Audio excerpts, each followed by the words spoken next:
First Contact Protocol, the Galactic Council Station, orbited the neutral moon of Kepler 442c, a massive structure of gleaming metal and energy barriers. Ambassador Lila from the peaceful Altian Federation stood in the diplomatic wing, reviewing files on her tablet.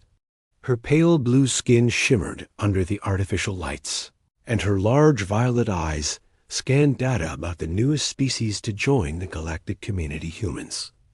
She had heard the stories. Humans were warriors, survivors from a death world called Earth. They had clawed their way to the stars through violence and determination. The other species whispered about their wars, their refusal to surrender, their strange habit of bonding with predators as pets. Most aliens feared them, but Lila was curious, not afraid. The door chimed, and she looked up to see him walk in. He was tall by human standards, maybe 6 feet, with dark hair and warm brown eyes. He wore the simple blue uniform of Earth's diplomatic corps, but he moved with quiet confidence. This was Captain Jake Morrison, Earth's first ambassador to the Galactic Council. "Ambassador Lila," he said, his voice deep and steady. "Thank you for agreeing to meet with me." Something strange happened. Lila felt her cheeks grow warm, a pale pink blush spreading across her blue skin. She had never reacted this way to any alien before. His voice was so gentle, not what she expected from a human warrior. "Please sit," she managed, gesturing to the chair across from her desk. Jake sat down and smiled. It was not the fierce grin she had imagined humans would have. It was soft, kind, reaching his eyes. "I know what you've probably heard about my people. I want you to know that we're not just warriors. We're also gardeners, artists, teachers. We love deeply and protect those we care about." The blush deepened. Lila looked down at her tablet, pretending to read. "The reports say humans are dangerous." "We can be," Jake said honestly, "when someone threatens our family, our friends, our home. But we're also the species that will sit with a sick animal all night, just to make sure it's not alone when it dies. We write poetry about sunsets. We cry at sad movies." Lila looked up surprised. This was not the monster the other species described. This was someone who spoke of beauty and compassion with the same voice that could probably command a battleship. "Your species confuses the council," she said softly. Jake laughed, and the sound made her heart skip. "We confuse ourselves sometimes. But that's what makes us human, I think. We're walking contradictions. We can be terrible and wonderful in the same breath." They talked for 2 hours. Jake told her about Earth, about blue oceans and green forests, about cities that sparkled at night and music that could make you weep. He spoke of human children playing in parks, of old couples holding hands, of people risking their lives. To save strangers with every word, Lila found herself leaning closer. His passion for his people was beautiful. His love for his world was clear in every gesture. And when he talked about protecting what mattered, his eyes grew fierce in a way that should have scared her, but instead made her feel safe. "The council is voting next week on whether to grant humans full membership," Lila said, as their meeting neared its end. Jake nodded. "I know the odds aren't good. Most species see us as too aggressive, too unpredictable. What would you do if they said no?" Jake was quiet for a moment. "We'd keep trying, keep proving ourselves. Humans don't give up easily, especially when we're fighting for something we believe in." There it was again, that gentle strength that made her cheeks warm. Lila stood up, and Jake followed. As he reached the door, he turned back. "Ambassador Lila, I want you to know that meeting you today gave me hope. Not all aliens see us as monsters. Maybe there's a chance for understanding after all." After he left, Lila sat in her empty office for a long time. She thought about his words, his smile, the way he spoke of his people with such love. She thought about the warmth in her cheeks and the strange flutter in her chest. Outside her window, the stars twinkled like distant promises. Somewhere among them was Earth, the death world that had produced this gentle warrior who spoke of poetry and protection in the same breath. For the first time since the humans had arrived, Leela began to think that maybe the galaxy needed warriors who also knew how to love. The vote was in 6 days. 6 days to decide humanity's future among the stars. 6 days to figure out why Jake Morrison made her blush every time he spoke.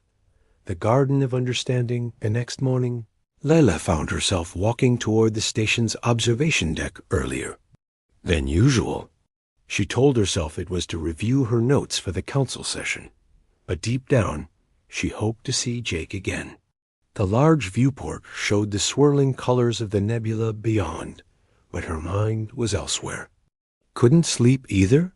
She turned to find Jake standing in the doorway, holding 2 cups of something steaming. Her cheeks immediately warmed with that familiar blush. "I brought coffee," he said, approaching slowly. "It's a human drink. I thought you might like to try it. Is it safe for all teens?" she asked, accepting the cup. Jake smiled. "I checked with the medical database first. Humans aren't the only ones who worry about poisoning their friends accidentally." Friends. The word made something flutter in her chest. She sipped the coffee and was surprised by its rich, complex flavor. It single quotes S. Good, bitter, but in a pleasant way. "That describes a lot of human experiences," Jake said, settling beside her at the viewport. "We seem to enjoy things that are complicated." They stood in comfortable silence, watching the stars. Lila noticed how Jake's reflection in the glass looked peaceful, not like the fearsome warrior other species described. "Can I ask you something?" she said finally. "Anything. The reports say humans have something called war crimes. That even in battle, you have rules about what's acceptable. Is that true?" Jake's expression grew serious. "Yes, we learned long ago that how you fight says as much about who you are as why you fight. Even in our darkest moments, we try to hold onto our humanity. But why? If you're already in a war, why limit yourselves?" Jake set down his coffee and turned to face her fully. "Because some lines, once crossed, change you forever. We've seen what happens when people abandon their principles for victory. The cost is always higher than the prize." Lila studied his face. "Other species think this makes humans weak. Maybe, but we'd rather be weak than become monsters." That afternoon, Jake invited Lila to see something special. He led her through corridors she had never explored, to a section of the station marked Human Cultural Exchange. "We asked for permission to create this," Jake explained, opening a door. Lila gasped. Inside was a garden, a real garden, with earth. Plants. Roses climbed trellises, their red blooms bright against green leaves. Small trees bore fruit she didn't recognize. The air smelled of flowers and growing things. "How did you manage this?" she whispered. "Humans are very good at making things grow, even in impossible places," Jake said. "We brought seeds, soil samples, everything we needed. The council wasn't sure why we wanted garden space instead of weapons storage." Leela walked deeper into the garden, touching leaves, smelling flowers. In the center was a small pond with fish swimming lazily. "It's beautiful. This is what we're really fighting for," Jake said quietly. "Not territory or resources, the right to plant gardens. 2. Create beauty, to make a home wherever we are." She turned to look at him, standing among the flowers with dirt on his hands from tending them. This was not the image of humanity the galaxy had. This was someone who understood that strength could be gentle, that warriors could also be gardeners. "Jake," she said, then stopped. Her name for him had slipped out naturally, dropping the formal Captain Morrison. He smiled. I like how you say my name. The blush returned, deeper this time. I shouldn't. We're supposed to maintain diplomatic protocol. Are we? Jake stepped closer, his voice soft. Because right now, you don't feel like an ambassador. To me, you feel like Lila. Just Lila. Her heart hammered in her chest. No alien had ever made her feel this way, like she was seeing herself through new eyes. Like she was more than just her diplomatic role. The vote is in 5 days, she whispered. I know. If humanity isn't accepted, then I'll go back to Earth, and you'll stay here, and that will be the end of it. But his eyes said something different. His eyes said that some things were worth fighting for, even when the odds were impossible. That evening, Lila returned to her quarters and found herself researching Earth's history more deeply. Not the wars and conquests other species focused on, but the art, the music, the poetry Jake had mentioned.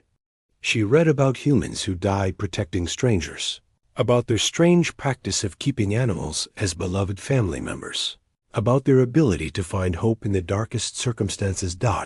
As she drifted off to sleep, one thought echoed in her mind.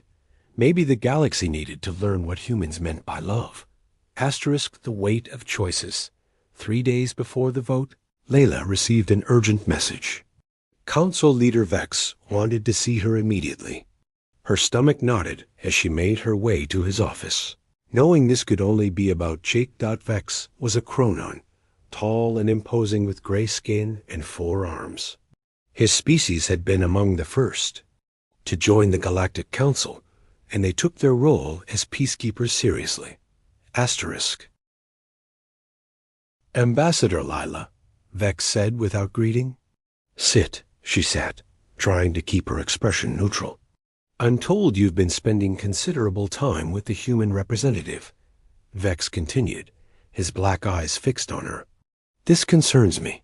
I'm conducting diplomatic relations as assigned, Lila replied carefully. Are you? Vex leaned forward. Because my sources tell me you've been seen in their garden area, sharing meals, having private conversations that last for hours. This goes beyond diplomatic protocol. Lila felt heat rise in her cheeks. I'm trying to understand their species better. Isn't that what good diplomacy requires? Understanding, yes. Personal attachment, no. Vex's voice grew stern. The Altean Federation has always been known for its objectivity. Your people's vote could swing the entire council decision. I cannot have you compromised by emotional entanglements. The word stung. I am not compromised. Then you'll have no problem avoiding further private meetings with Captain Morrison until after the vote.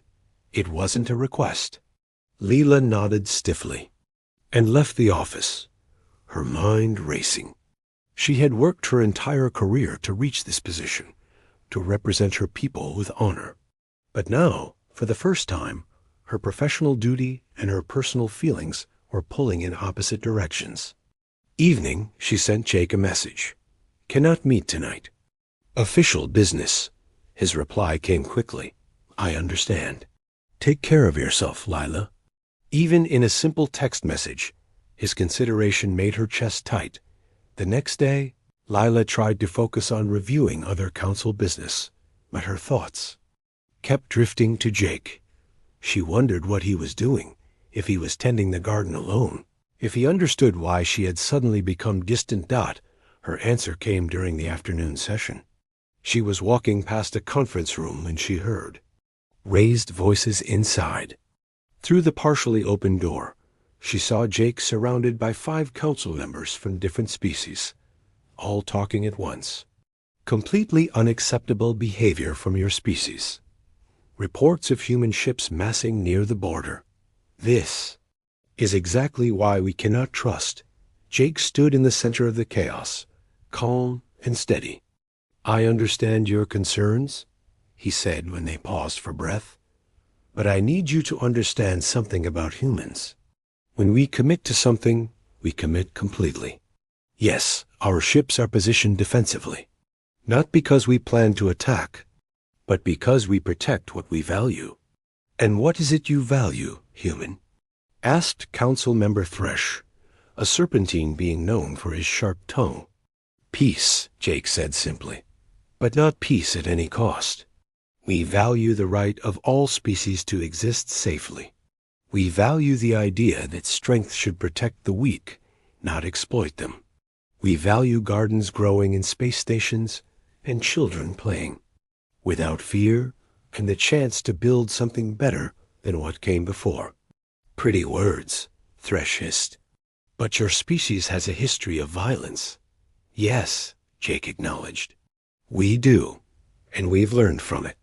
Every war taught us something about the cost of conflict. Every loss showed us the value of what we were trying to protect. We didn't become peaceful because we're weak. We chose peace because we're strong enough to make that choice. Lila found herself holding her breath. This was the Jake she had come to know, honest about humanity's flaws, but passionate about their potential for growth. The question isn't whether humans are dangerous, Jake continued. The question is whether we're the kind of dangerous you want on your side when something threatens what you love. Later that evening, Lila couldn't stop thinking about his words. She walked to the observation deck, hoping to clear her mind, and found Jake there already, staring out at the stars. I thought you couldn't meet, he said without turning around. Officially, I can't. She moved to stand beside him. But sometimes personal conscience has to override professional protocol. He looked at her then, and she saw the weight he had been carrying. Tomorrow is the vote. Yes, whatever happens, I want you to know that meeting you changed how I see the galaxy. Before, it felt like us against everyone. Now, ... Now I have hope that there might be understanding. Leela felt tears prick her eyes. Jake, you don't have to say anything, he said gently. I know your position is difficult. I just wanted you to know. As she returned to her quarters that night, Lila realized that tomorrow's vote would decide more than humanity's place in the galaxy. It would decide whether she could live with the choice she was about to make. The vote that changed everything. The council chamber buzzed with tension as representatives from 47 species took their seats.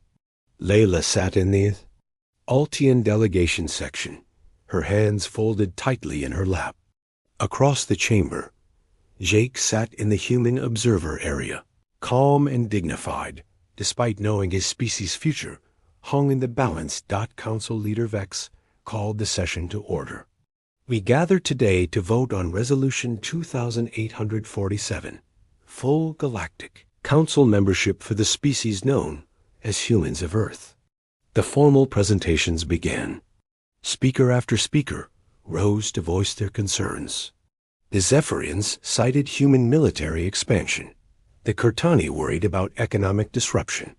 The Melody feared human cultural influence would overwhelm smaller species. Finally, it was Jake's turn to address the council one last time. He stood slowly, and the chamber fell silent. When he spoke, his voice carried to every corner of the vast space. Honored council members, I won't repeat the arguments about human capabilities or our strategic value. You've heard all of that. Instead, I want to tell you about a little girl named Emma. Lila leaned forward, surprised by this approach. Emma is 7 years old, Jake continued. She lives on Earth, in a city called Portland. Last month, she found an injured bird in her backyard. The bird was small, broken, probably wouldn't survive. Most practical beings would have let nature take its course. The chamber was completely quiet now, but Emma didn't. She carefully picked up that bird and convinced her parents to take it to a veterinarian. She spent her allowance money on the medical bill. She got up every 2 hours for a week to feed it with a tiny dropper. She named it Hope. Jake's voice grew stronger. The bird died anyway. Emma cried for days. Her parents asked her if she regretted trying to save it, knowing it would only cause her pain. Do you know what she said? He paused, looking around the chamber. She said, "Hope wasn't alone when she died." That matters. Lila felt her throat tighten. That's what humans do, Jake said. We try to save things, even when it's hopeless. We care about whether someone dies alone. We believe that effort matters, even in failure. We believe that showing up for each other is what makes us worthy of existence. He gestured toward the chamber. You're debating whether humans deserve a place among you. But I think the real question is, what kind of galaxy do you want to live in? One where strength is measured only by power, or one where strength is measured by willingness to help the wounded bird, even when you know it might not survive? Jake sat down. The chamber remained silent for a long moment. The vote began. Species by species, the results appeared on the grate. Display: red for rejection, green for acceptance, yellow for abstention. Lila watched the tally with growing dread. Red dominated the board. The Cronanians voted red. The Zephyrians, red. The Cortani, red. Her chest grew tight as the count progressed. Then came the Altian Federation's turn. Vex's eyes found hers across the chamber. She thought about her career, her people's trust, the diplomatic protocols she had sworn to uphold. Then she thought about Jake in the garden, talking about planting beauty in impossible places. She thought about humans who made rules for war, to preserve their humanity. She thought about a little girl named Emma, caring for a dying bird. Lila stood. The Altian Federation votes ... green. A gasp rippled through the chamber. Vex's face darkened with anger, but Lila didn't look away from the display. The voting continued. The shock of the Altian reversal seemed to create a ripple effect. 3 species that had been expected to vote red switched to yellow. 2 others switched green. When the final tally appeared, the chamber erupted. Humans had been accepted into the Galactic Council by a margin of exactly 1 vote. As chaos swirled around her, Lila felt a strange peace settle over her. She had made her choice, and despite the consequences she would surely face, she knew it was right. Later, as the chamber emptied, Jake approached her section. "Thank you," he said simply. "Don't thank me yet," Lila replied, glancing toward where Vex was deep in angry conversation with other council leaders. "This is just the beginning." Jake smiled, that gentle, warm smile that had first made her blush. "Beginning sounds perfect." As they walked toward the exit together, Lila realized that for the first time in her diplomatic career, she had voted with her heart instead of political calculation. And despite everything that was about to change, she had never felt more like herself. New Worlds, Old Heart. 6 months later, Lila stood in the same garden where she had first begun to understand what humans truly were. But everything had changed. The space had expanded, now featuring plants from 12 different worlds. Altian moonflowers grew beside earth roses. Cronan crystal trees cast rainbow light on Melodi's singing grass. "It's become quite popular," Jake said, joining her on the path. He wore civilian clothes, now simple pants and a soft shirt that made him look less like an ambassador and more like what he had always been, a gardener at heart. "I heard 3 more species requested garden space this week," Layla replied, touching a delicate blue flower from Kepler-7. 4, actually. "The Zephyrians want to try growing their sky vines in artificial atmosphere," Lila smiled. The sane Zephyrians, who had fought hardest against human membership, were now asking humans for help with agriculture. It had been that way with many species' initial fear, giving way to curiosity, then respect, and finally friendship. The political cost of her vote had been severe. The Altian Federation had recalled her from her position, formally censured her conduct, and reassigned her to cultural exchange duties, essentially exile from serious diplomacy. She had never been happier. "Any regrets?" Jake asked, as if reading her thoughts. "About giving up my career for intergalactic gardening?" Leela pretended to consider this seriously. "Well, the pay is terrible, and my family still isn't speaking to me, and I'll probably never hold high office again." Jake's face fell slightly. "On the other hand," she continued, stepping closer to him, "I get to spend every day with the most interesting human in the galaxy, watching impossible things grow in impossible places. So no regrets." The smile that spread across Jake's face was worth every political sacrifice. Over the months, their professional relationship had slowly, carefully, grown into something deeper. They had taken their time, both aware of the complexities their different species created. But love, they had discovered, was remarkably good at solving complicated problems. "I have something to show you," Jake said, taking her hand. Her skin had long since stopped blushing at his touch, mostly. He led her to a new section of the garden she hadn't seen before. In the center grew a tree, unlike anything in the known galaxy. Its trunk was silver like Altian moonwood, but its leaves were the deep green of earth oak. Its flowers were impossible swirling colors that seemed to shift between blue and gold. "How?" Leela breathed. "Genetic cooperation," Jake said proudly. "We took samples from your homeworld and mine, found a way to make them grow together. It shouldn't work according to any known botany, but double quotes, but it does." Leela stared at the impossible. "Tree. It's beautiful. The botanists are calling it an evolutionary dead end. It can't reproduce, can't spread, exists only because we made it exist." Jake's voice grew soft. "Sounds familiar." Leela looked at him sharply. They had both been thinking about it, but hadn't spoken of it. The biological incompatibility of their species. They could love each other, build a life together, but they could never have children who were both human and Altian. "Jake, I know," he said quickly. "I know what we can't have. But look at what we can create." He gestured to the impossible tree, its hybrid flowers catching the artificial sunlight. "Maybe some things don't need to reproduce to be worthwhile.